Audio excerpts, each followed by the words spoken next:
Welcome to Law and Justice. I'm Jane Mulcahy, and today I am very pleased to be joined by Minister for State in the Department of Justice and Equality, Mr. David Stanton. Thank you very much, Minister, for taking the time to talk to me. It's very good of you.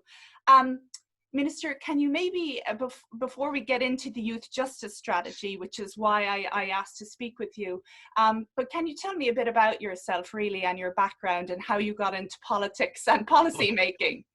Yeah, well, listen, I come from a small farm background in East Cork, very small farm actually. We were living in quite a remote area, and one of the earliest influences was the Macra Tuatha, which is still called Faroiga, which is a youth organisation, still is, and a very impressive one. And after that then, after doing Leaving Cert, I joined the FCA, which again was a huge influence. I ended up training young people. Then I was a teacher, became a woodworking and drawing teacher, and then I got a qualification in counselling and career guidance, and I worked to set up, in the very early days, homeschool community liaison, which means I was working with various groups and organisations to support young people and their families in the school. Part of that led me to setting up youth centres, if you will, which we've set one up in my own town now in the last number of years.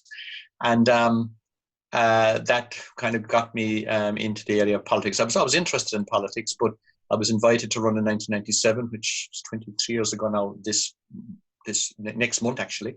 And I ran, and I've been a deputy longer than I've been a teacher. Right, okay. So So that's my background. And so right along the way, because of the various influences, I was always concerned about, ensuring that young people were supported to reach their potential, if you will. And that's something that I, to this day, I have an interest in. Right along my work as teacher, guidance counsellor, homeschool liaison, working in youth services, working as part of the Reserve Defence Forces in the FCA. I really, enjoyed seeing young people develop and reach their full potential. I met you first, I think, in Geneva at the UN Convention Against Torture hearing, and you mentioned to me that background in counselling and career guidance, and it really struck me as something a little bit different in terms of maybe the openness to information about adverse childhood experiences and trauma, that it might have been something that you encountered before, let's say, that it wouldn't be all that much news to you. And so you recently launched what I think is quite a cutting edge youth justice strategy. And you've been a very active, kind of committed Minister for State in the Department of Justice and Equality. Can you tell me some of the key aspects of this strategy from your point of view, Minister? Yeah, this is the third strategy, as you know, and what I'm really interested in here, and I pulled together a steering group and an advisory group of people who have a lot of expertise in this area, and I must say I want to thank them for what they've done. They worked extremely hard over the course of a year. So we reached the stage then where we had a draft strategy ready to go, and I was very anxious to get the views of everybody out there who wanted to give a view on this. So that's why we've launched the draft strategy for consultation. I would actually ask anybody who sees this video to please read the strategy and please make a submission to us. We have it's open, I think, for about 4 weeks or whatever. So that's where that's at. The main part, I suppose, the really big thing that I was really anxious to bring to the table here and to suggest to the advisory group, and they agreed with me, was the importance of collaboration. And if you read through the strategy, you'll see that word appearing again and again. What struck me from my own experience and observing this over the years is that a lot of very, very good people working very, very hard, but they were working in silos, almost on their own. And I felt that, if there's a child in school, for instance, and the child is even at a very, very early age, is showing signs of being troubled, being distressed, looking for attention, whatever it is, that's a time maybe when we should be saying there's something going on here. Let's see if we can assist and support and help. And from your own work, the importance of early childhood memories and what happens way, way back, which even can be in the subconscious. So I thought that was very, very important. And families might be struggling as well with behaviours and with other outside influences right along the way. We've seen the Greentown study and the impact of criminal networks on young people and how they draw them in and use them. So all of that meant that I said, one of the big things we've got to do here is we've got to ensure collaboration between all the agencies. So the schools, the youth services, the Gardaí, probation, the all the agencies look after children under the Department of Children and Youth Affairs, and so on. And linked to that then was the whole issue of early prevention and early intervention, really getting early. So there are two of the big things there. It was also, I think, important that if we set this up, we just don't let it off and do its own thing, that there would be an oversight monitoring group and research would be carried out. Because I think that, and I really believe this, if we can actually assist young people to reach their potential and divert them away from crime, in fact, they might never even get involved in any form of antisocial behaviour at all, we've done a good thing. But things are evolving all the time. The internet is there, that's evolving. That wasn't there 25 years ago, it's there now. And as we speak, even the medium we're using today, this Zoom is new. So all of these things are new and they keep evolving. So we have to have, I felt, a monitoring and research group behind this, looking at, well, what's best practice internationally, what's happening locally, how are we getting on, what supports we need, how do we need to change and adapt and improve all of the time, and to get feedback. I think the diversion measures that we have at the moment are really good. I've been around the country meeting very committed youth workers and Gardaí and others working in that space, and I think there's a lot more we could do there. Also, the whole area of youth justice, when young people get involved in that, we want to prevent it happening if we can, but when they do get involved, we want to make sure that works well. And I was really struck with the a better outcomes, better future, that whole issue of Bob F. and the underpinning philosophy there. And this, what we're doing with the strategy, kind of really helps that, supports that, complements that in a way, builds on it, and they must work together. So all the strategies we have to work together. So we need to ensure that the Gardaí, the criminal justice people, are all trained in what's best for the child at the end of the day. And then eventually, of course, some people will end up in detention and post-detention. And I'm really impressed with the fact that the numbers have dropped of young people in detention. And I'm really impressed with what they've been doing in Oberstown. And again, we need to do more work there as well, so that when somebody leaves detention, that they're supported, so they don't end up going back into the antisocial criminal behaviour again. So they're the main that's the main focus. Yeah, thank you very much for that, Minister. You and I also had a meeting, maybe I think it was November 2018 now, where we discussed adverse childhood experiences and the impact of structural inequity in society, and how that can have obviously very harmful impacts for the individuals, but also entire communities and then more wider society. Are you hopeful that the kind of whole of government and whole of society approach that you've described there, this collaborative focus, partnership focus, and also a supportive focus, where you seek to intervene with small children, teenagers and their families where appropriate, that this might yield more positive kind of results for those individuals and also for the communities in which they live, Minister? There's no doubt about it. It is a whole of government approach, and that's why we had lots of the government departments and state agencies around the table in this advisory group that I established over a year ago now. And we need academia there, and that's important. And we also need to look at, what do young people do in their spare time? And that's why I'm really interested in having sport, music, arts, whatever. So Iceland, I think, have looked at this, and they have activity-based structures for young people, so that, if somebody's interested in playing soccer or playing the violin or painting a picture or whatever it is, that's there for them, and that they get satisfaction from that. So also, I sport is huge, and physical activity is huge for young people, and I think every youngster should be encouraged to find an activity or a sport that he or she will enjoy. They mightn't have to excel in it, but they can enjoy it and have fun and make friends, and that's hugely important. So the way we design our space, our housing, all that is part of it. So young people can go and cycle, that there are playing fields close by where they can play games, that our sports clubs are also supported. And at the end of the day, that if a young person at any age is distressed, that there is someone there that they can depend on. I was really struck with Big Brother, Big Sister. I was really struck with this whole issue of the significant adult, mentoring. Yes. All that kind of is hugely, hugely important. That there's somebody, and it might be somebody in a family that they can chat with and go to. Very often it's a teacher in the school that they will go to and they will talk with. And I found that in the years I was involved in that a youngster will come to you, sometimes maybe wanting to talk about something else. But you know, if you can maybe detect that there's an underlying issue here that they might want you, and you've got to see how you can, you know, help them to articulate what their feelings are. And sometimes that means that, you know, if somebody is trained in counselling, psychotherapy, they can help in there as well.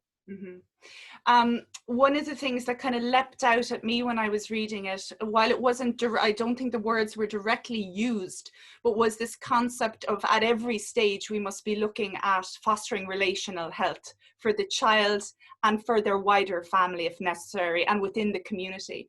And as you rightly mentioned there, we all have a role to play in this, whether we're a teacher or a youth worker or a priest or a soccer coach.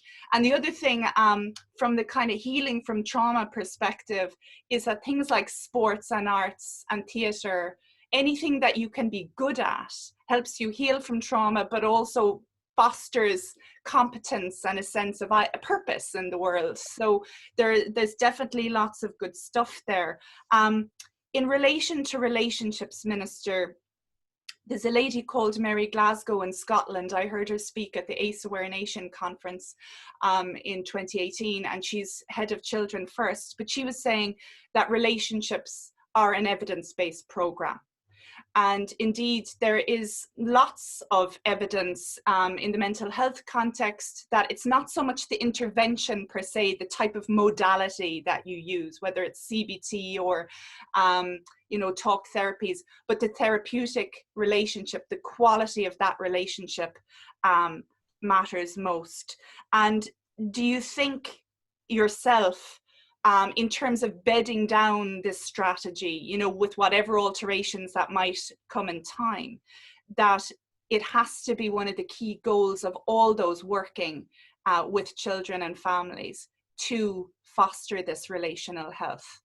Yeah, there's no doubt about it. From my own experience personally in the work I've done in the past in this area, and also from what I've seen in my travels around the country to the various projects and clubs and youth organizations and so on, that jumps out at me all the time. You see the adult who cares. It might be the guard, who are some amazing guards out there. It might be a youth worker. It might be a sports coach. But that caring comes across. It's picked up by the young person. And once the young person gets that and trusts the adult, you're a long way along the path with them. And you know, we have, as I said, the mentoring programs and the Big Brother, Big Sister programs, and they're all in that space. And I think it's hugely, hugely important. But we've got to have the opportunities available so that this can happen. We've got to have the youth clubs, the sports clubs. You mentioned theatre. I've seen amazing stuff happening through drama and dance and song. I've seen one particular project where, and I say this, where the system failed the young person, and the young person moved into a space where they learn through music. And it is just a phenomenal how they develop and blossom and come into their own. So art is another area where people can actually do a lot of good work. So but at the heart of all this is trust and relationship, and can I say even fun at times, yes, which is part of it. And you know, the love comes across, and I mean, that might sound a bit naff, but it's really, really important. No, not to me. Yes, it is really important. Hugely important. And when young people, you know, they might say that, they might articulate that, but that's what they get, that they're loved by somebody else for themselves. It's unconditional. And straight away then you have huge, great things can happen. And you know, there will be times that I've seen this again in the work that I've done, and in that relationship can break down, but never give up. Yes. Stay with it. Yes. And that's what goes on with some of the mentoring programs I've seen. And sometimes the mentors can be, working with a youngster who's really going through a lot of difficult stuff. But if the mentors just stays there, don't ever give up no matter what, eventually that will show through and reap rewards for everybody. There was an excellent show on TV recently about the Cork Life Centre. I don't know if you saw it, The Unteachables. And it was about young kids who've fallen out of mainstream schooling and then get this very loving, sort of patient, nurturing, ACE-aware and trauma-responsive educational environment. And it's very much that not giving up when you're pushed away, when people are trying to get what they've always got. And so the learning follows the relationship, whereas if you're unsafe and dysregulated, you can kind of forget about it in that regard. And don't forget the other thing here as well, and this is hugely important, that by assisting and supporting and diverting young people away from crime and from antisocial behaviour and from violence and all that, and from gangs and so on, you're making the world safe for everybody. Mm-hmm. I mean, we must also think of the victim, the person who feels intimidated and who's afraid because of a gang youngster outside the house making noise or whatever, and they don't realise and maybe have never thought of it. But we make life safe for everybody, and we must also do what we can to support the teacher in a classroom who's dealing with a very difficult student. And I would be very much in favour of trying to retain youngsters in school for as long as you can.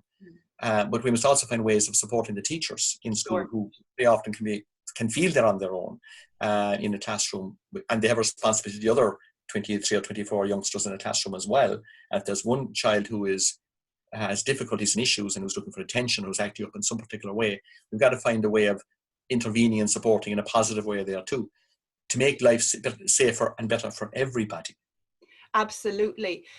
One of the things that seems to be useful is, though, learning about behavior as communication, and how my distress might manifest in really problematic ways, and acting out if I'm a boy, being hypervigilant, aggressive. And if I'm a girl, I might be withdrawn and self-harm and turn it inward. But that if teachers, and really anyone who has anything to do with children and young people, have information about the stress response system and how none of us are rational if we're afraid. COVID-19 has shown that up. It's quite normal to be afraid and uncertain, and that we can only cope with so many stressors on our own, unsupported. So to kind of go back to the cross-departmental working and this joined up interagency whole of government approach, we haven't had a great history of it in this country until now, really. Was it difficult for you when you were creating this strategy with your officials and with the steering group to get the buy-in from other departments, from the Department of Children and Youth Affairs, TUSLA, the Guards, and all the rest of them? No, I must say that the team that came together were extremely committed and professional and very experienced, and they all agreed with this approach.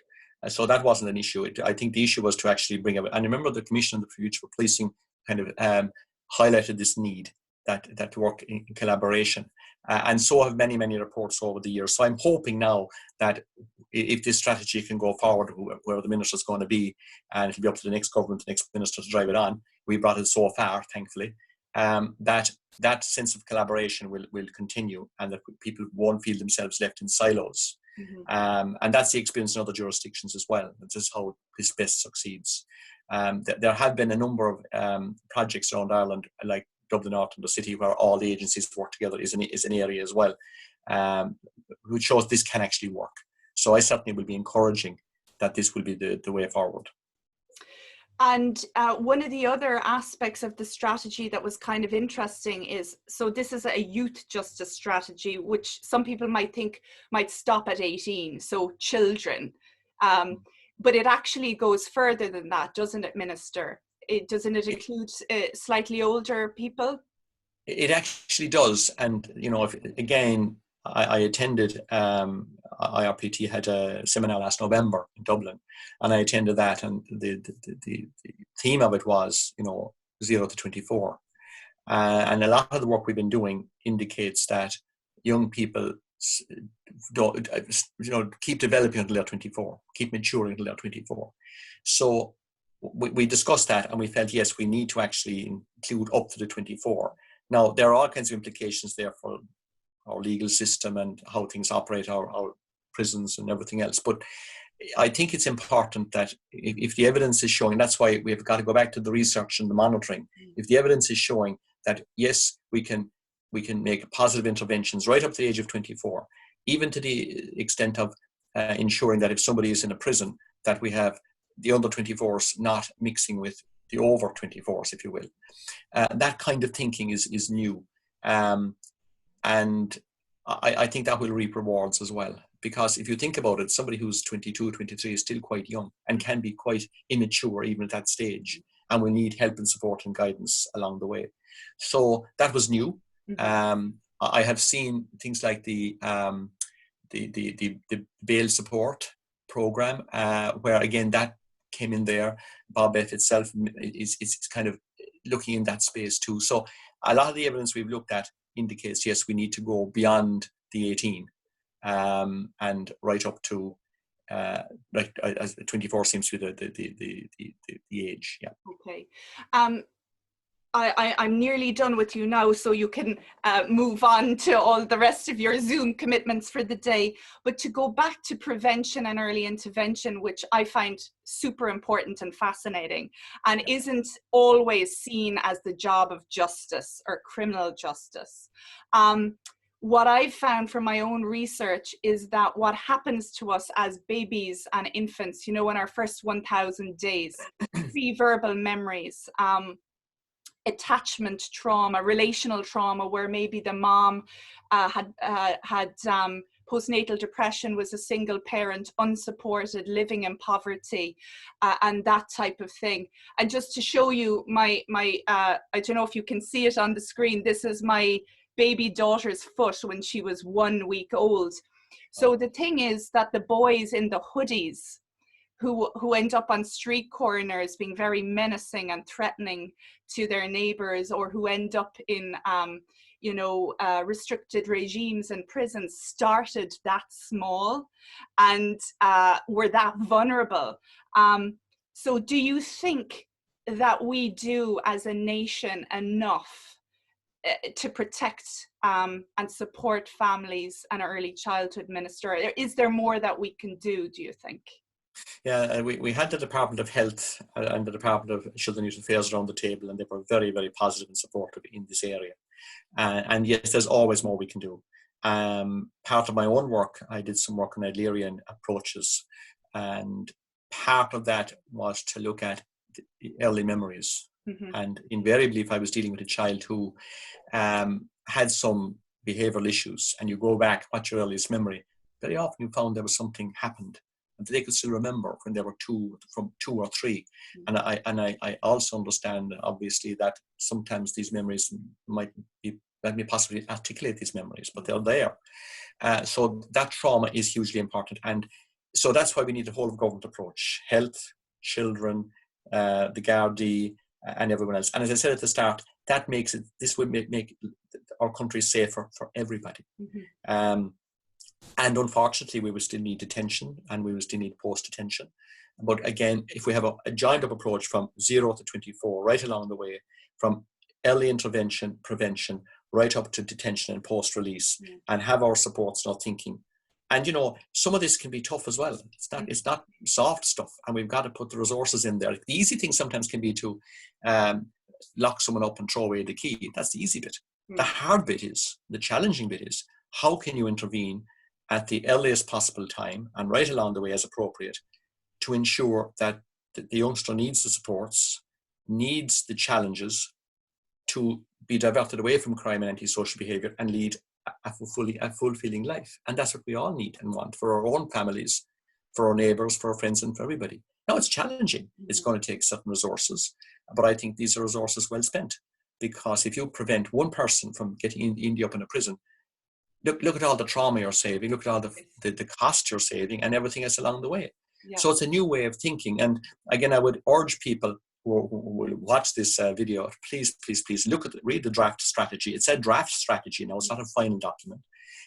We really want to engage with young people after this as well. When this is over, I want to hear the voice of young people. I want to hear the voice of people who've been in the system. I want to hear anybody out there who's anything to say about this to let us know. There are a number of ways it can be done. People can write to us online. People can fill out a questionnaire. If they go on the website, they'll see all the ways that they can do that, and they can respond to us.